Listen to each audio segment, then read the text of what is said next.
Fala galerinha, beleza? Aqui de volta para mais uma aula de Física MHS, mais uma vez. E se você quer aprender Física, você está no lugar certo, beleza? A gente viu a função horária da posição, umas duas aulas antes, como que é a função horária da posição no MHS, depois a função horária da velocidade, e agora, função horária da aceleração. Aceleração em função do tempo em um movimento harmônico simples. E depois eu vou deixar aqui uma playlist com tudo que a gente já viu de MHS. E você pode aí dar uma olhadinha. E sem mais delongas, bora lá para a aula. Como eu disse, galera, movimento harmônico simples, agora é a função horária da aceleração. A gente já viu em outros vídeos que a gente está vendo o movimento harmônico simples, as suas equações, a partir de uma analogia com o movimento circular e uniforme. Isso eu já mostrei em todos os vídeos. Eu posso pegar um movimento circular e a projeção desse movimento circular no eixo do diâmetro, que eu poderia pôr aqui bem na posição do diâmetro. A projeção desse movimento circular é exatamente o MHS. Veja que essa aqui é a sombra da bolinha no eixo, né? Uma partícula girando em movimento circular uniforme e a sombra dela no eixo do diâmetro executam um MHS. Fazendo uso disso, a gente já chegou na equação da posição em função do tempo, da velocidade em função do tempo e agora vamos ver a equação da aceleração em função do tempo. E aqui está, equação da aceleração em função do tempo. Então, mais uma vez, um movimento circular, tá? Eixo X, que é só para dividir os quadrantes. Aqui está o eixo X, aqui está a partícula em MHS, desculpa, em movimento circular uniforme, MCU. E aqui a sombra dela, a projeção dela no eixo X. Conforme ela avança aqui no sentido anti-horário, a sua sombra avança até um extremo, depois volta ao outro, correto? Ele vai de uma extremidade a outra, que a gente chama de amplitude, né? O zero está aqui no centro, para cá eu tenho amplitude, para cá amplitude, que é o raio desta circunferência a qual a partícula gira em MCU, movimento harmônico simples. A posição da partícula é dada pelo ângulo, é a posição angular, correto? 0, π sobre 2, π, 3π sobre 2, 2π e assim em diante. Tá legal? Aqui é o raio, que coincide com a amplitude do movimento. E agora nós vamos falar de aceleração. E você deve saber que no movimento circular uniforme só existe aceleração para o centro. E esta aceleração centrípeta a gente sabe calcular muito bem. E a projeção dela no eixo do diâmetro aqui, aonde a projeção executa MHS, a projeção desta aceleração nesse eixo é a aceleração do movimento, que ela é variável. A aceleração centrípeta é constante, é a aceleração do MHS que é variável, tá? Eu acho que não é difícil verificar que quando essa partícula estiver bem aqui, a 90 graus, π sobre 2, a aceleração centrípeta aponta para o centro, então o vetor não gera nenhuma sombra no eixo X. Logo, não tem aceleração aqui no ponto zero, quando a partícula passa pelo zero aqui, e ela está exatamente a π sobre 2 em seu movimento circular. Legal? Nós vamos escrever essa função e vamos ver isso. Então nós vamos escrever a função dessa aceleração a partir da aceleração centrípeta. Tá legal? Então peguei esse vetor aceleração, subi ele aqui para fechar o triângulo, para a gente poder aplicar lá a trigonometria. E esse ângulo aqui é óbvio que você consegue perceber que é o mesmo ângulo φ, né? Aqui nós temos uma reta que é o raio e uma horizontal aqui embaixo, horizontal em cima. Este ângulo é exatamente o ângulo φ. Veja que a aceleração centrípeta, que está aqui em cima desenhada, ela é adjacente a φ. Adjacente já me lembra de cosseno. Cosseno de um ângulo é o cateto adjacente, que é a minha aceleração do MHS, dividido pela hipotenusa. A hipotenusa que é a aceleração centrípeta. Então pronto, galera, ó, já está escrito. A gente só vai dar uma melhorada. A aceleração do MHS é dada pela aceleração do movimento circular, né, sendo que o mhs é a projeção desse movimento, aceleração centrípeta do movimento circular, vezes o cosseno do ângulo φ. E esse ângulo φ varia com o tempo, né? Vai aumentando até π, e depois vem a 3π sobre 2, 2π, 0, começa de novo, ok?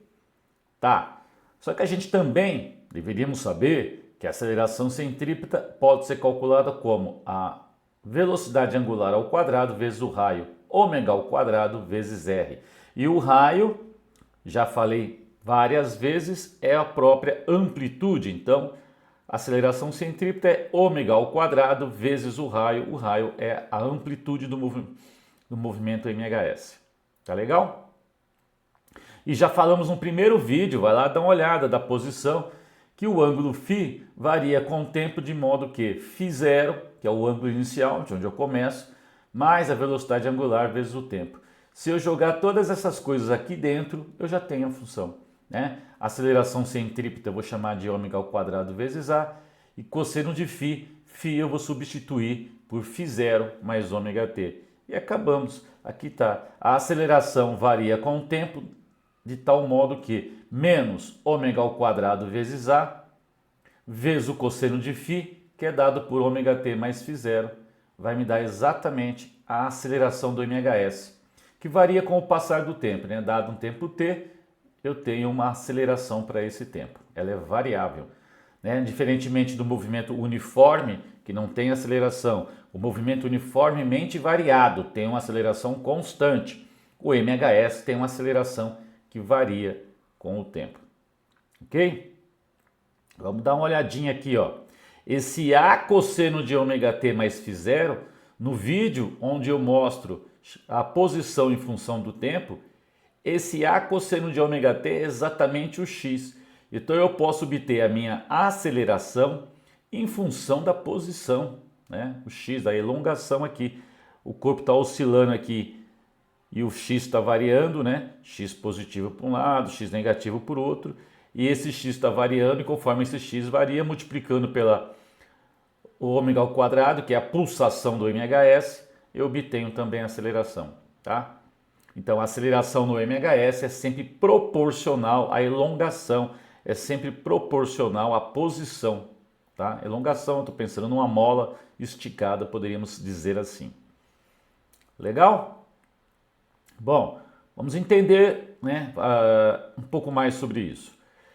Imagina se φ é zero, ou seja, vou trazer essa esferinha aqui, ó, tá, coloquei aqui, fechei esse ângulo para zero. Ou seja, está bem na extremidade na amplitude. Quando φ é zero, né, cosseno de zero, tudo isso aqui é φ, cosseno de zero é 1. 1 vezes qualquer coisa é ele mesmo, 1 é neutro na multiplicação. Então, para ângulo zero, eu tenho a máxima aceleração em módulo, né? Ela é menos ômega ao quadrado vezes a. Essa é a maior aceleração que eu obtenho. Do mesmo modo, quando o corpo está lá do outro lado, eu tenho aqui um ângulo π. E o cosseno, tá? Bem vai ser, nesse caso, cosseno 180 de π é 1, né? Melhor dizendo, é menos 1. Menos vezes menos é mais. Então vai dar ômega ao quadrado vezes a maior aceleração. Veja que a aceleração, quando eu tenho cosseno positivo, que é no primeiro quadrante, a aceleração é negativa, porque mais vezes menos dá menos.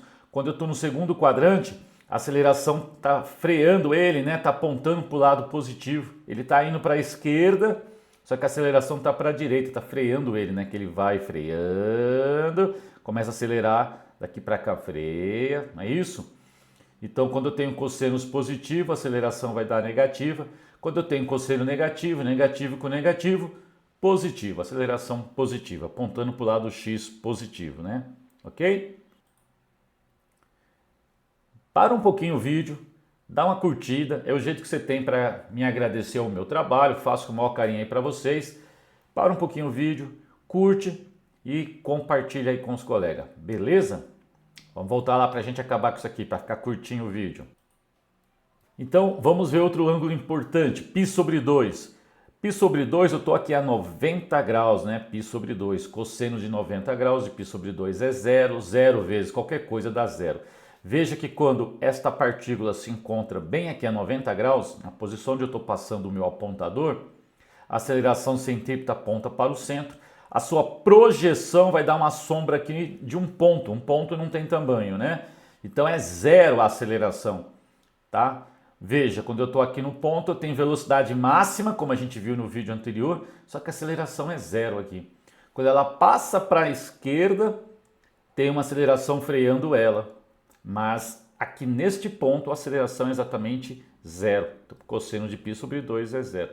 A mesma coisa acontece quando essa partícula deu a volta e está aqui embaixo, em 3π sobre 2. Aqui novamente, a aceleração aponta para o centro, ela é centrípeta, a sua projeção lá em cima é só um ponto. Tá? Cosseno de 3π sobre 2 vai dar zero, a aceleração é zero. Legal? Curtiu? Entendeu? Gostou? Te ajudou? Espero que sim. Então curte, compartilha e se inscreva no canal. Por favor, me ajuda esse canal a crescer. Eu vou ajudar você e a gente pode ajudar mais pessoas. Legal? Abraço aí, valeu galera!